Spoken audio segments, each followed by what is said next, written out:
habíamos dicho, el señor doctor Arturo Moscoso y el señor coronel y asambleísta César Carrión están ya con nosotros. De la Comisión de Soberanía es miembro el coronel Carrión. Y la ley de movilidad humana, que fue una especie de respuesta inmediata o no al enviar el proyecto estaba ahí, más bien el presidente Moreno y su ministra del Interior reclamaron sobre la aplicación, digamos, sobre el tratamiento de esa ley, como que de alguna manera ataban los conflictos que tiene la seguridad interna del país a esta ley de movilidad humana. ¿Cuánto puede pesar? Lo hemos analizado la semana pasada también, pero esta queremos insistir para encontrar una salida. ¿Cuál debe ser la respuesta? Entonces ahí la primera pregunta sería, ¿la Asamblea va a responder sobre la ley de movilidad? O siglo XXI que ha exportado problemas a Venezuela. La comisión a la que pertenezco, denominada de Soberanía, Integración, Relaciones Internacionales y Seguridad Integral, viene tratando desde julio del año pasado estas reformas que se quieren plantear en el tema migratorio. Muchos quizás reclamaban ¿Qué pasó? ¿Qué pasó? Porque no se adelantó. Y tengo aquí un resumen. 26 sesiones hemos tenido, 3 mesas de trabajo, 9 mesas técnicas, es decir, con asesores, especialistas, ministros, canciller, la academia, para readecuar 88 reformas que planteó el gobierno en esta ley. Y bueno, se sigue trabajando. Tendremos, espero, en 2 semanas máximo, ya tener el informe para primer debate. Pero como digo, esto no va a cambiar en el fondo la problemática de esa migración descontrolada que hubo desde el 2018 a raíz de esa represión que ha tenido especialmente Venezuela. Con la ley anterior, que no es muy antigua, fue aprobada, recordará, en 2017, los analistas decían que se sentían orgullosos de tener con esta ley más de 60,000 refugiados, especialmente de Colombia. Estábamos orgullosos nosotros, orgullosos de acoger en un país pequeño. Pero no se veía una planificación y aún ahora, actualmente, con más de 450,000 migrantes, especialmente de Venezuela, que de alguna forma ha emitido política pública el gobierno a través de la Cancillería de emitir esta visa humanitaria. ¿No? Sí, pero más bien parece que es como de registro. Esto es que necesariamente hay que registrarlos, porque hay que saber dónde están, qué están haciendo. O sea, que tampoco permite la Constitución, que ha dado mucha holgura en la ciudadanía universal, hasta inclusive dice se puede eliminar el concepto de extranjero. Es decir, a eso íbamos con la Constitución, porque la propia Constitución lo señala, ¿no? Promueve esa ciudadanía universal. Entonces, con esto quiero terminar esta partecita nada más, decirle que la Asamblea ha realizado su trabajo, está realizando su trabajo, pero no va a ser una solución a la problemática migratoria, porque esto es consecuencia de una ideología que hoy estamos viviendo. Al saludar al doctor Arturo Moscoso, jurista y catedrático. Arturo, claro, se encuentran formas de respuesta y el coronel Carrión nos recuerda que nuestra Constitución habla de la ciudadanía universal. Pero tampoco hay una planificación. Claro, uno dice una migración así no se puede planificar. A lo mejor podríamos ver que se venía, pero planificar una migración de esos tamaños. Colombia ha estado presente con el tema de su conflicto, el Ecuador un poco como que aprendieron a mimetizarse y no tener ese mayor problema. Los niveles de violencia son los que destapan esto. ¿Cómo tratar? ¿Cómo discute la academia este tema? Y nos ha dicho también el coronel Carrión, no es la respuesta, pero a lo mejor sí encuentra ahí un marco jurídico para, si no planificar, recibir de mejor manera, a lo mejor a los extranjeros y por supuesto sancionar a los extranjeros al igual que a los nacionales que cometan delitos, ¿no? Bienvenido, buenos días. Buenos días, Francisco, gracias por la invitación. Un gusto estar aquí, un gusto estar con el coronel Carrión y un saludo a quienes nos escuchan y nos miran también, creo, ¿no? Francisco, has planteado un tema muy importante en relación a cuál debe ser la reacción que debe tener el gobierno frente a la migración. Y la reacción que debe tener el gobierno, cualquier gobierno, frente a una crisis humanitaria migratoria como la que se está viviendo en el continente a partir de la diáspora venezolana, no es la de dificultar que la gente pueda migrar, porque eso genera justamente ilegalidad, discriminación, trata de personas. Entonces, ¿qué es lo que tienen que hacer los gobiernos? Los gobiernos tienen que facilitar el ingreso y el paso de esta gente, si es que están de paso, hacia su destino final. Eso lo que facilita además es tener un control de cuál es la realidad de los números de gente que entra y sale del país. A partir de las reformas que me parece que fueron en julio, y de estos decretos que emitió el gobierno, se ha perdido esa posibilidad de saber realmente cuántas personas ingresan y cuántas personas salen, porque ¿no? se vuelven irreales las cifras. Exactamente. De los que legalmente hacen. Exactamente. Claro, al día siguiente del decreto, el nivel de quienes entraban legalmente al Ecuador bajó, pero drásticamente. Eso no quiere decir que dejaron de venir. Lo que quiere decir es que empezaron a utilizar pasos ilegales para entrar. Y entonces ahí la problemática es mucho más complicada. Lo que tiene que hacer el gobierno es, con el documento que puedan conseguir, entre y tener un registro real de quienes están entrando. Ahora, en otro de los temas que planteaste en la pregunta que me hiciste, me hablabas del tema de la seguridad. Y claro, hay que estar muy claros que la seguridad en el Ecuador es una preocupación constante de la mayoría de los ciudadanos, pero que no se puede responsabilizar de los temas de inseguridad a una nacionalidad en específico. Claro, lo que pasa es que los más sonados, los más públicos, digamos así, han sido cometidos. Es que ese es el problema. Ese es el problema, Francisco. No es que sean los más sonados, claro, sino que hay una suerte de xenofobia en cómo se tratan las noticias. Hablábamos justamente con César antes de la entrevista sobre cómo se maneja el tema de un crimen cometido por un ciudadano ecuatoriano versus un crimen cometido por un ciudadano venezolano. En periódicos sensacionalistas como aquí hay algunos, se ven noticias de crímenes cometidos por ecuatorianos todos los días. La tasa de criminalidad de los ecuatorianos es infinitamente superior a la de los extranjeros, y no se diga aún a la de los venezolanos. Pero lo que genera noticia, lo que genera bomba es cuando el crimen es cometido por un ciudadano extranjero, sobre todo venezolano. Parecería, y esto impacta, ¿no? Es que estas nuevas formas de violencia sí son ejecutadas. Pero son nuevas formas o simplemente, no, pues es que son espectacularidades del momento. Son simplemente el manejo de esa. Yeah. ¿Por qué? Porque la xenofobia. Nosotros, Francisco, somos un país muy intolerante. Responde. Exacto. Nosotros somos un país muy intolerante. ¿Sí? Muy intolerante en general con la diversidad, con la disidencia, con el pensamiento diferente. En esa medida, ¿qué es lo que hace un gobierno falto de popularidad? Que es un gobierno que está en total declive, que no tiene credibilidad en absoluto. Se trata de montar en estos discursos y en esas percepciones de inseguridad para tratar de recabar apoyos a costa de generar una ola de xenofobia que ya pasó cuando le asesinaron a Diana en Ibarra el año pasado, y que ha vuelto a suceder ahora con el lamentable asesinato de la señora Granja, ¿no? Bueno, Granja.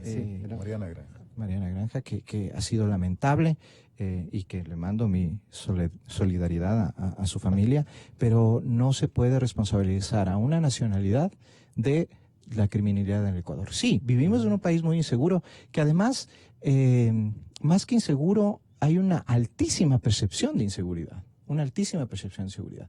Una percepción de inseguridad que va justamente enfocada hacia los ciudadanos de nacionalidad venezolana. Estás recordando las palabras de un ex ministro del Interior que vivía de las percepciones y decía que estábamos mejor de lo que percibe. Es que no es descabellado, porque yo te he traído ahora el informe de la Universidad de Vanderbilt y del Latin American Public Opinion Project.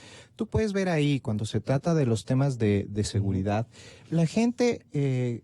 hay una diferencia entre la victimización por inseguridad que reporta la gente en esta encuesta versus la percepción de inseguridad. Entonces, la gente dice, yo he sido víctima de un crimen en niveles mucho más bajos de lo inseguro que se siente en su barrio, en su ciudad, etcétera. Entonces, siempre es más alta la percepción de inseguridad. No digo, ojo, que no esté pasando nada, porque somos un país inseguro. Eso es un hecho y eso está demostrado estadísticamente. Pero siempre la percepción va a ser más alta. Y esa percepción de inseguridad se está canalizando, lamentablemente, hacia una nacionalidad en específico, generando un sentimiento de xenofobia muy peligroso y muy triste, muy lamentable. Porque de la cantidad de gente de esa nacionalidad que ingresa al país, es muy poca la proporción que comete delitos. Muy poca. Claro. Coronel, no sé si usted es en la asamblea y usted como asambleísta, toda esta versión de que en Venezuela abrieron las puertas de las cárceles justamente para enviar y que se cause todo lo que ha causado, no sé si han logrado hacer una investigación, eso es posible. Algunos dicen, vean, la ciudadanía universal nos trajo esto, y claro, y uno comienza a pensar, parece que sí, que se abrió demasiado las puertas a que vengan de todas partes y hacer aquí un país de una inseguridad total.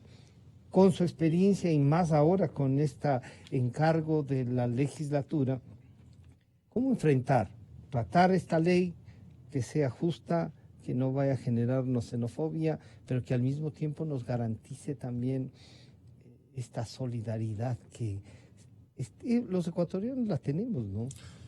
Bueno, Francisco, primero quiero corroborar lo que señala el doctor Moscoso respecto a todas estas coyunturas en cuanto a la percepción de la inseguridad, ¿no? Por todos los factores que hoy estamos viendo, son consecuencias de mal manejo de políticas públicas. También en la propia ley, la ley de movilidad humana, hay todo un capítulo, el capítulo 4, referente a la ciudadanía suramericana, relacionado con UNASUR. Fíjese que en la misma Comisión de Relaciones Internacionales de la cual formo parte, se denunció, es decir, se tramitó la denuncia, la separación de UNASUR. O sea, ya hay que eliminar ese capítulo. Ese capítulo tiene que estar eliminado, pero todavía hay asambleístas que lo defienden. Ya puede imaginarse de quién. Entonces, se legisló por coyunturas. Es decir, si había otra agrupación también del ALBA y etcétera, también lo hubieran puesto en la ley. Entonces, yo he propuesto de que no debe ser en ese sentido una ley, pues una ley de movilidad humana. Hay que respetar los instrumentos internacionales de los refugiados, de los derechos humanos, y bajo esa perspectiva también en la Constitución lo señala.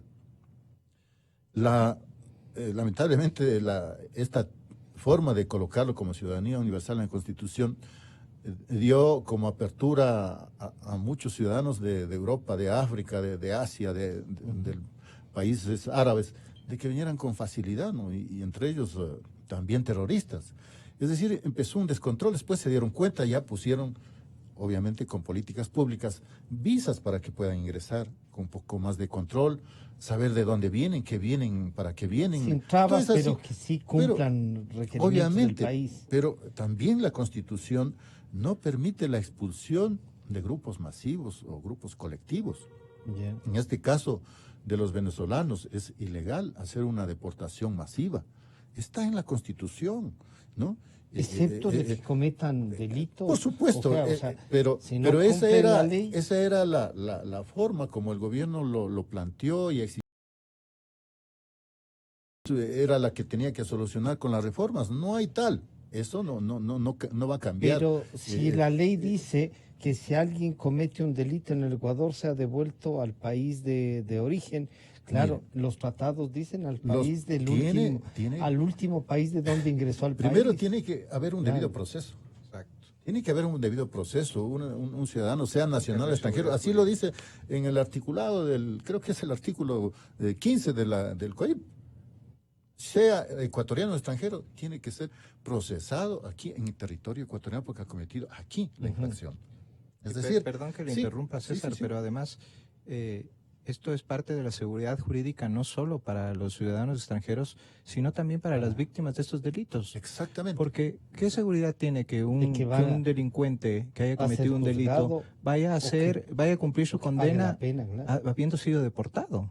Entonces, la única seguridad es que la cumpla en donde cometió el delito. Entonces, ahí también no es solo seguridad para quienes cometen delitos, sino para las víctimas. Ahora, podría ser una forma de liberar desde la pena. Entonces. Ahora, mire, justamente hay un artículo, el 143 de la ley vigente de movilidad humana, 8 causales para la deportación.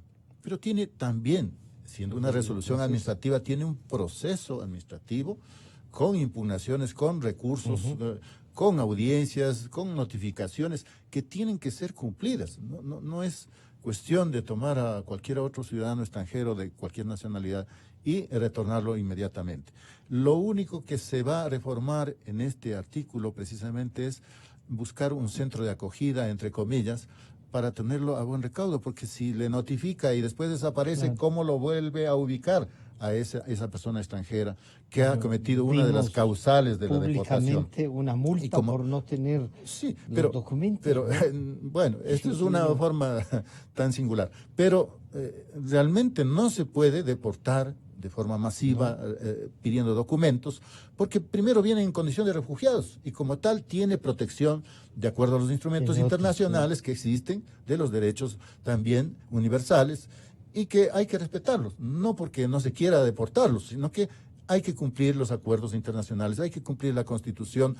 Si por último hay que hacer una consulta, una reforma, una enmienda, se lo debería hacer en ese sentido, pero difícilmente se podría cambiar este escenario, sino más bien entre gobiernos buscar una solución para que no exista esta salida masiva. ¿Por qué salen miles, millones de un país? Están empobrecidos porque hay un gobierno represor, un dictador, ¿no?, que promueve todo eso. ¿Por qué no es la gente que de un nivel económico alto, vienen gente muy pobre, bien con las necesidades?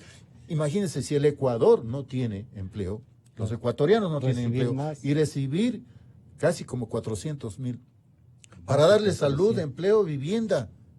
¿En dónde? ¿Cómo? Gobierno, tiene que haber una planificación de gobierno a gobierno, unas soluciones a nivel de la ONU, a nivel de la OEA, todas las organizaciones internacionales para buscar una solución alternativa, porque hay un problema latente y estamos viviendo y viendo todos los ecuatorianos y en el mundo estos procesos migratorios forzados que necesariamente hay que darlos refugio. El comandante general de la policía, Patricio Carrillo, aquí en nuestros micrófonos, se refería al incremento de la violencia en relación a los flujos migratorios. Esto fue lo que dijo. Yo creo que estos flujos inusuales de migración que hemos vivido y que está viviendo la región nos va a transformar, porque lo que estamos recibiendo es a ciudadanos en alta vulnerabilidad y con baja capacidad, con baja competencia, como para poder generar una adecuada interacción con los ciudadanos.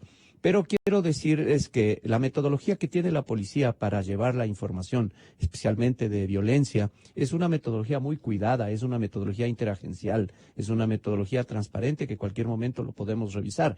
Lo que observamos nosotros en relación al incremento de violencia el año anterior fueron 171 muertes violentas más que comparado con el año 18.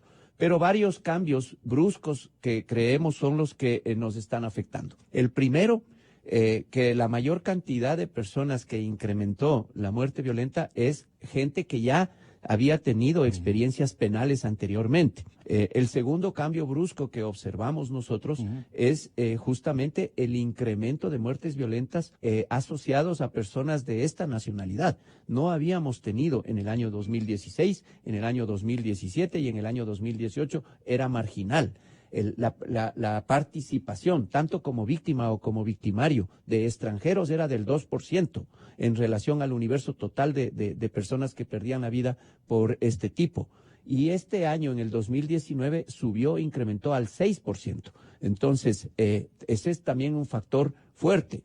El saldo migratorio que existe en el país de estas personas también debe servir para calcular la tasa de homicidios, porque la tasa de homicidios es el indicador con el que nos presentamos al mundo entero y es el resultado del país, no es el resultado del trabajo de policía.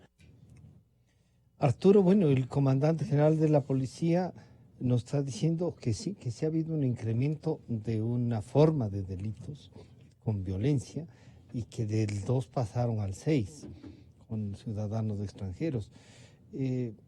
Claro, el coronel Carrión dice, oiga, hay que aplicar, estamos un poco castigando la pobreza también, porque como nos ha dicho, vienen los más pobres, los que tenían más plata fueron recibidos casi con aplausos en los Estados Unidos, no han venido acá. ¿Aquí ese es el problema? ¿Estamos un poco cuestionando la pobreza más que la migración? Sí, bueno, ya Martha Nussbaum, famosa filósofa del derecho, dice que lo que implica la xenofobia no es en realidad xenofobia, sino aporofobia, ¿no? La fobia a la pobreza. Pero bueno. Desesperan los nuestros y encima de eso se aumentan. Claro, hay una percepción nuevamente de esto de que vienen a ocupar espacios que podrían estar ocupando ecuatorianos, ¿no? Lo que también es solo una percepción, no es real, ¿no? De acuerdo a cifras de Cordes, incluso la presión en la masa laboral de los ciudadanos extranjeros y venezolanos es bastante baja en realidad.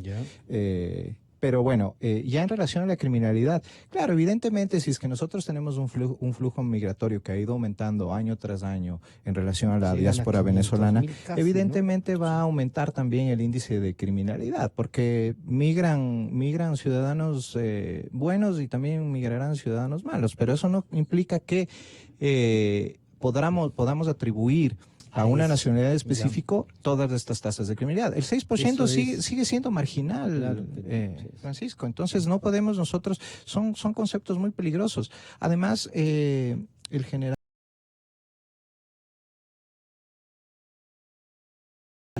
no hay que ellos tienen una metodología muy cuidada, pero yo no sé hasta dónde puede ser una metodología muy cuidada en relación al control real que se tiene en las fronteras.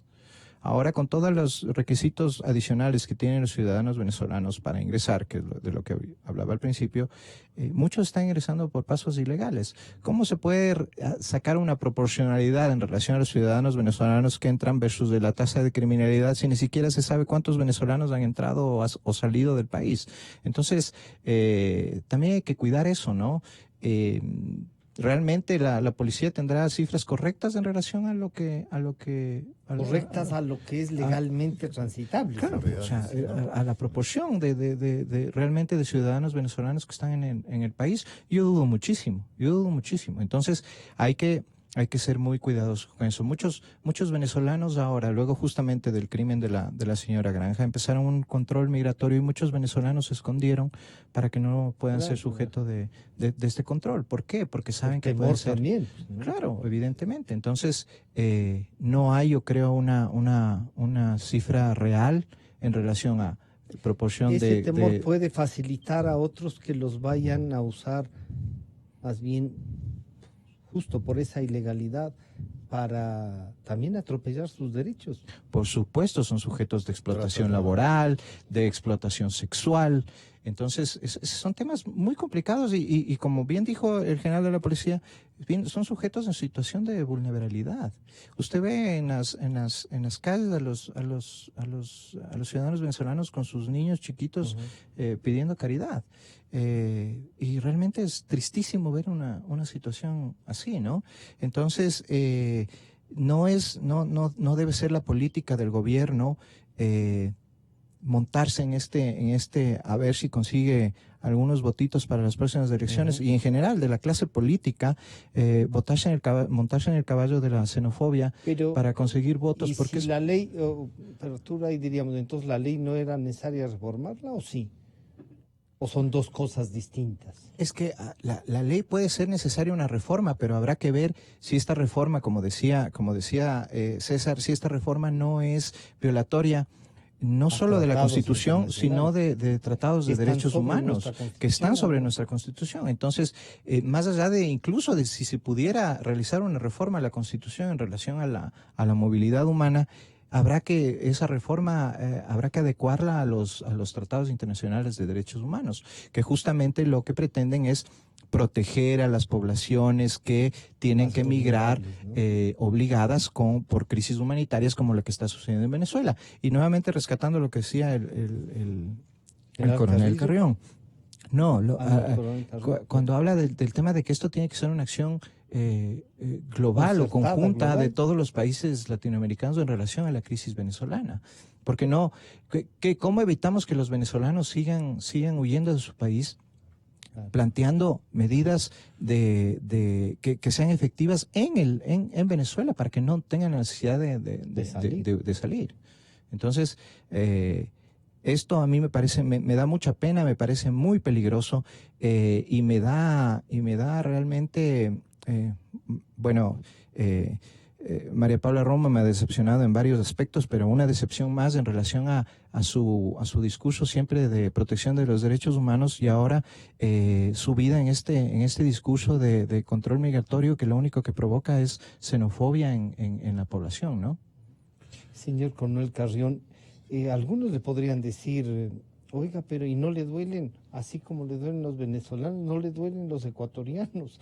Y claro, a lo mejor acelerar el proyecto, tratarlo de otra manera y decirles, vean, aquí está el proyecto, no soluciona esto. Mire, aquí hay necesidad de una política pública distinta.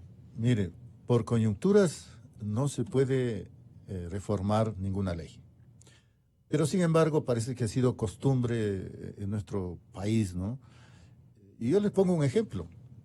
Cuando sucedió el ataque de Angostura en Sucumbíos, por parte de la Fuerza Aérea Colombiana, el Ejército, donde murió el segundo a bordo de las FARC, Raúl Reyes, en un campamento en territorio ecuatoriano. Esto pasó justo el primero de marzo del 2008. Claro. Usted recordará. ¿Qué dijo el gobierno? Es que la ley de seguridad nacional no sirve, los sistemas de inteligencia no sirven. Emitió 2 decretos, el uno para investigar en torno al ataque y el otro para investigarles a los servicios de inteligencia. Y denostaron a los servicios de inteligencia. Y enseguida, en el 2009, ya se aprobó una nueva ley, reemplazándola a la Ley de Seguridad Nacional. ¿Cuál fue la nueva ley? La Ley de Seguridad Pública del Estado, 2009. Y ahí le pusieron a la Secretaría de Inteligencia. Nace la Secretaría de Inteligencia. ¿Para qué sirvió? Para espionaje político, pero nunca para detectar las organizaciones delictivas internacionales que estaban en nuestro país, como son las FARC, el ENE, todos los grupos delictivos del narcotráfico. Así de plano. Pasa lo de las primeras semanas, los primeros meses del 2018, los ataques de estos con bombas inclusive en la frontera norte, de los residuales del Huacho, los residuales. Bueno, ¿qué decimos ahí? La asamblea efervescente, los asambleístas que se configura una nueva ley, se lo hizo. Se conformó 17 asambleístas, que no se pudo, yo fui parte de esa comisión ocasional, 17 asambleístas que no podíamos reunirnos porque pertenecían a otras comisiones permanentes y no asistían, no había quórum. Pasó 2 meses, yo solicité que se reduzca, y se redujo a 7, el Pleno tuvo que resolver, y se hizo una ley orgánica de seguridad integral del Estado, aprobada en primer debate. Pasamos casi todo el 2018 realizando esa ley con esa comisión especializada. Se aprobó en primer debate, se hizo el informe para segundo debate, y el CAL envió a la Comisión de Relaciones Internacionales, que no lo trataron. Luego, paralelamente, el señor presidente envía, conjuntamente con el señor ministro de Defensa, el Código de Seguridad del Estado. Ese código llegó a esa comisión, está en la comisión, se está tratando, pero ¿cómo se desperdicia tanto tiempo? Y como digo, por coyunturas no se puede cambiar una ley, porque es todo un andamiaje de volver a reestructurar institucionalidades dentro de las... Pero si es que han hecho leyes para justamente institucionalizar el relajo. Mire, más allá de eso, por más buena ley que sea, si la gente, quienes deben cumplir, las personas no lo hacen o están cooptadas también por la política, es muy difícil cambiar esos escenarios. Nosotros, o sea, no pasa por la ley, sino también por quien también por la persona. Mire, ¿qué es eso, la justicia? Mire, ya en el 2008, yo como ejemplo les hago notar, había una en México, plataforma México se llama, unas pantallas gigantes parecidas al ECO 911, que detectaban los barcos y naves que salían desde Panamá, se podía ver en las pantallas. Y llegaban a México, se suponía que llevaban con droga y desaparecían, les incendiaban a las avionetas, desaparecían los rastros, hasta ir ya no encontraban ni la droga ni las personas. Pero detrás de esa tecnología están las personas. Cuando se contaminan o no actúan como deben actuar, tendremos los resultados que tenemos. Es decir, México vive en ese enfrentamiento permanente e incrementando la violencia por el narcotráfico. Aquí en el Ecuador también somos un país reexportador, casi diría yo, mundial de la droga. Somos el país de paso, dicen, ¿no? Reexportador mundial de la droga. No es que de paso nomás, pero aquí también hay ya consumo, para consumo interno por toneladas. No es que no pasa nada aquí en el país. No, y esa es una cosa. Lo dijo el procurador en el 2016, el procurador de México, que aquí estaban 4 carteles de la droga. ¿Eso qué revierte? Revierte otros delitos, pues el sicariato, los asesinatos, el secuestro, las violaciones. Es producto del narcotráfico, el consumo de las drogas mismo causa muchos otros delitos que estamos viendo todos los días. Esto es el incremento de la inseguridad. Y sin embargo, también en la Asamblea se aprobó, yo no aprobé, no voté a favor, de una reforma en el COIP para disimuladamente aceptar el tema de la marihuana con fines medicinales.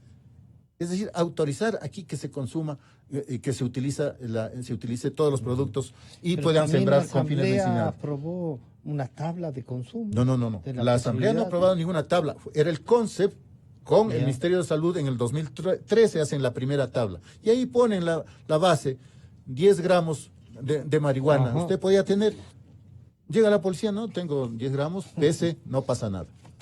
Bueno, de 10 en 10 ya se hacen... Era solamente un decreto. Exactamente. Luego, el mismo concept hace otras tablas en el 2014 y ahí se incrementa el consumo más bien. Claro, es que... Luego bajaron, en el 2015 bajaron de 200 gramos, que era en el 2014, a 20 gramos. Ve esa diferencia y por qué. Y luego el vaivén del concept pasó a ser secretaría adscrita a la presidencia, entre comillas. O sea... No pudo haber una institución independiente, pero lo pusieron, y después ahora está desaparecida esa Secretaría Antidrogas, de Antidrogas de la CETEP, está distribuido entre el Ministerio del Interior y el Ministerio de Salud. Vaya a ver quién controla y cómo controla. Arturo, estas son las consecuencias. Arturo, lo que nos acaba de escribir el coronel Carriones no es legislación, hay una política pública, entre comillas, pero desarticulada. Y claro, llegamos a que el problema no era migratorio, sino la droga que está de por medio. Y los migrantes pueden tener esa como una de las mayores dificultades porque van a ser usados. El consumo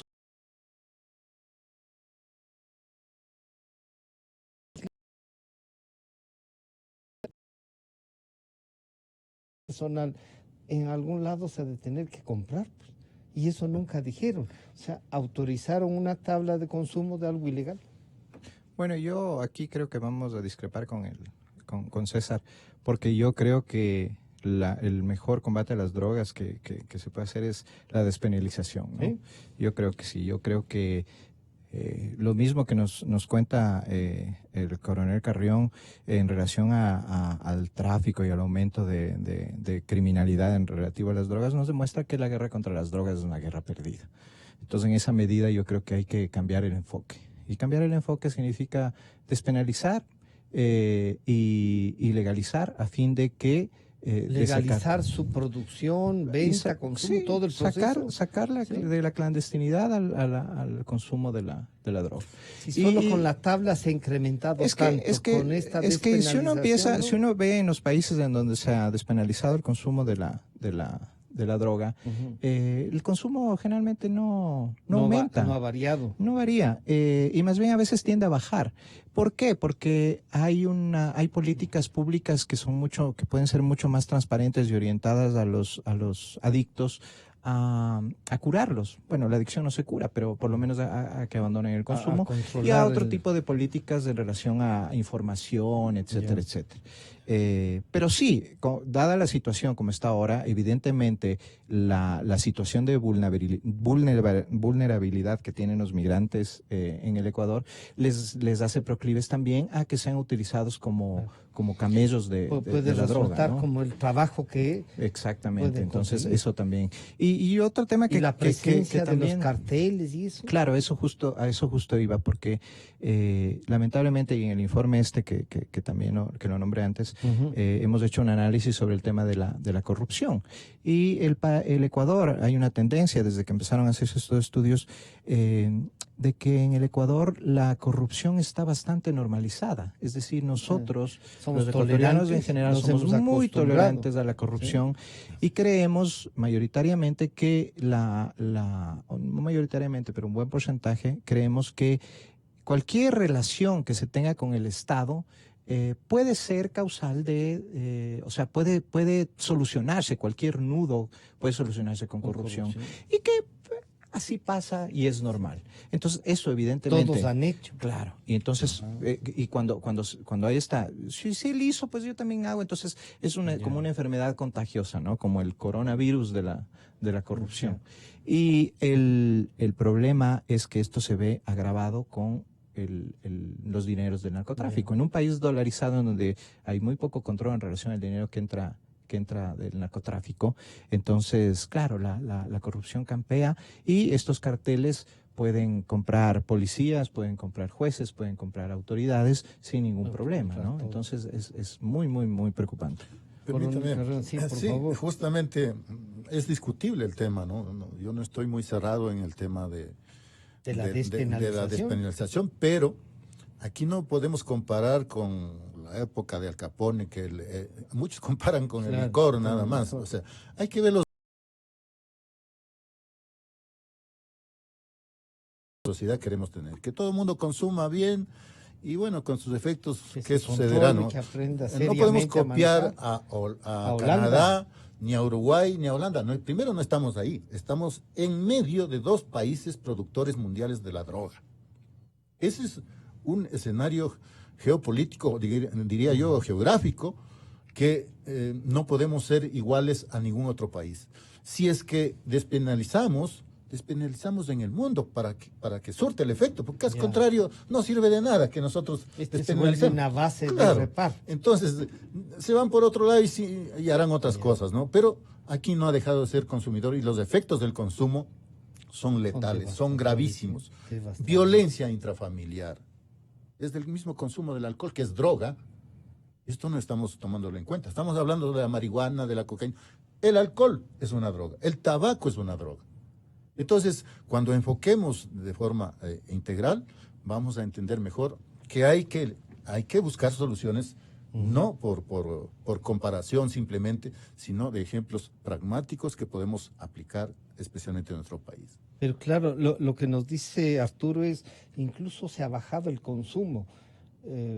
No sé la verdad, pero sí, quitar todo lo que es ilegal parece que quita un poco de ir en busca de eso, ¿no? No es tan exacto esto, porque si no ya algunos países ya hubieran solucionado pues el problema del consumo de la droga. Está de por medio un montón de recursos. No, pues esto mueve negocios más rápido que las exportaciones de cualquier otro producto. Entonces hay movimientos clandestinos que no necesariamente se va a solucionar con despenalizar o no. Eso es muy difícil porque la droga ahora sí me alcanza para más tiempo y para repartir a la familia. Claro, pues. pero entonces cuando ahí se es el despenaliza problema. se puede tener mayor control de lo que se consume, cuánto se consume, quién consume. Porque además hay unas nuevas drogas, se ¿no? puede manejar políticas públicas mucho más transparentes y claras relacionadas al consumo de las drogas. En España, cuando hay ilegalidad, y en general pasa esto con todo, cuando se clandestiniza, cuando se ilegaliza algo, enseguida se clandestiniza y salen las redes de que trabajan con esa ilegalidad. Y pasa con todo, pasa con la prostitución, pasa con el consumo de drogas. Solamente en España, miren, en España permitieron hasta 5 plantitas, podían tener en su casa, sembrar. Bueno, y la policía está mirando movimientos sospechosos. No han tenido una plantita, han tenido todo un invernadero completo. Es decir, esa libertad. ¿Y para qué es ese invernadero? Para seguir vendiendo, para el consumo, para afectar a la sociedad. ¿Cuál ha sido entonces la solución? Esa permisibilidad de que 5 plantitas puedan sembrar en su casa para el consumo. Vea esas soluciones. Con las amapolas dijeron que hasta 5. Entonces, ¿por qué existe en Afganistán el triángulo de oro, lo llaman, Laos, Indochina y Afganistán, el mercado del opio, así igual como la cocaína en Colombia? El mercado del opio. Gente tan pobre están con un fusil, defendiendo su sector o sumándose a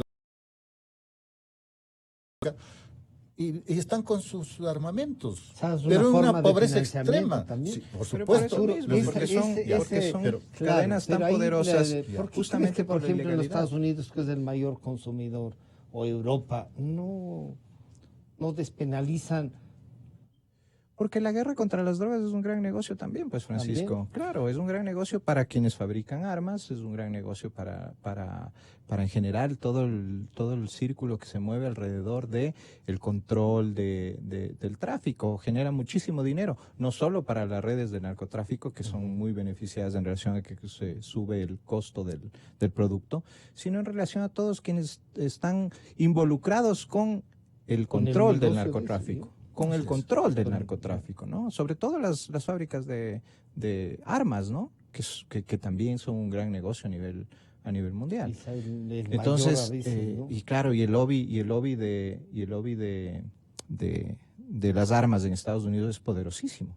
Entonces hay que tomar en cuenta eso también, ¿no? La ley de movilidad, tratada así, como nos ha comentado el coronel Carrión, ¿nos dará algunas respuestas? ¿O qué necesitamos para seguir trabajando en las otras áreas, Arturo? A ver, lo que pasa es que la ley de movilidad no sabemos ni cómo va a quedar todavía. Como bien decía... Capítulo 4 de César, Ciudadanía Sudamericana, ya pues... Ya, eso sí, pero en general hay que ser muy cuidadosos, lo que hablábamos antes con César, hay que ser muy cuidadosos en el tema de derechos humanos y que esto se vaya a violar. Yo no, porque quiero ganarme unos votitos para las próximas elecciones, voy a poner una ley que va a ser francamente violatoria de los derechos humanos. Entonces hay que tener cuidado con eso. Pero ahí la Asamblea puede responder. Pero la Asamblea tiene que responder. Cambiar lo que le hayan enviado violando los convenios y tratados internacionales. Es que el problema con la Asamblea también es que ellos también entran a reelección. En la línea esa del populismo legislativo. Y ya estás viendo este grupúsculo de extrema derecha con algunos asambleístas ahí sumados a estas ideas extremistas, que si bien es un grupúsculo, puede sumar adeptos en relación justamente a esta percepción de inseguridad, a esta ola de xenofobia. Pueden sumar más en virtud de generar mayor xenofobia, justamente. Es decir, vamos a eliminar el acceso de los ciudadanos venezolanos, vamos a andar sacando a todo el mundo. Un poco lo que el discurso populista que está muy en boga en Europa, en los grupos de extrema derecha, ¿no? En el discurso que se han montado básicamente es en el discurso de la xenofobia frente a la ola migratoria que proviene del África, ¿no? Coronel, ¿qué esperamos entonces? Usted va a hacer, y el compromiso ya sería, ¿qué revisión? ¿Y cuándo puede usted presionar a que salga?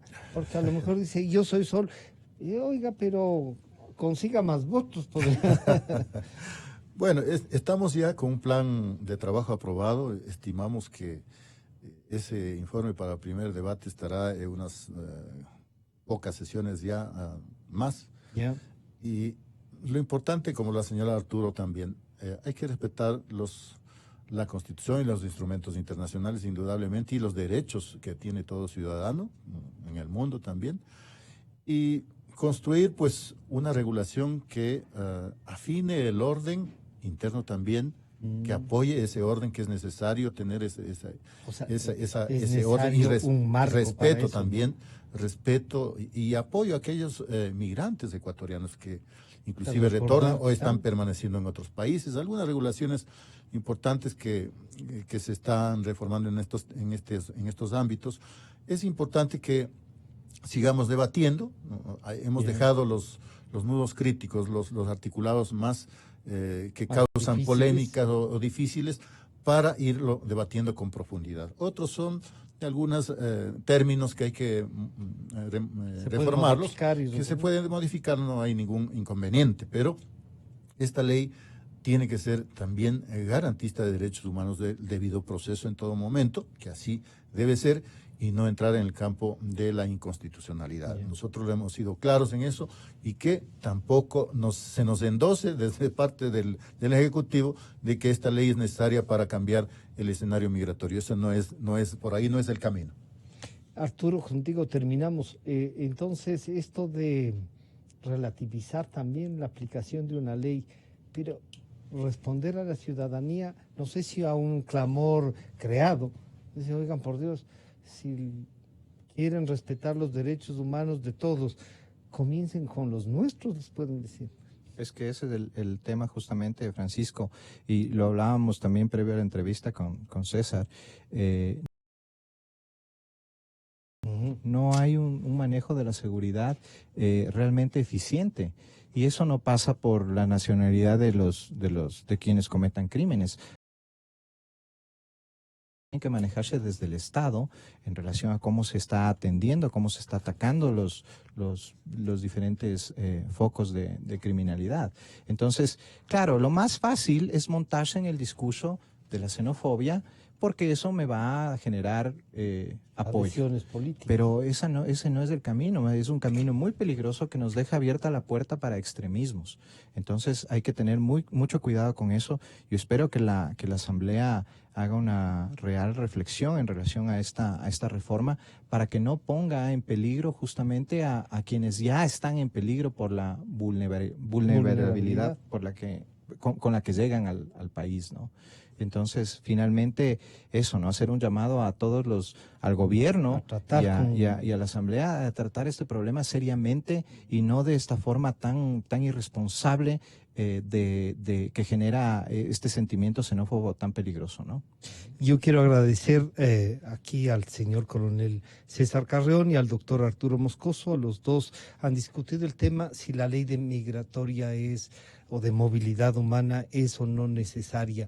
Es necesaria, no es la solución, y hay que tener cuidado con lo que nos han dicho. Muchísimas gracias por acompañarnos. Gracias. Nos estamos encontrando el día de mañana. Con toda la fidelidad, con toda la fidelidad.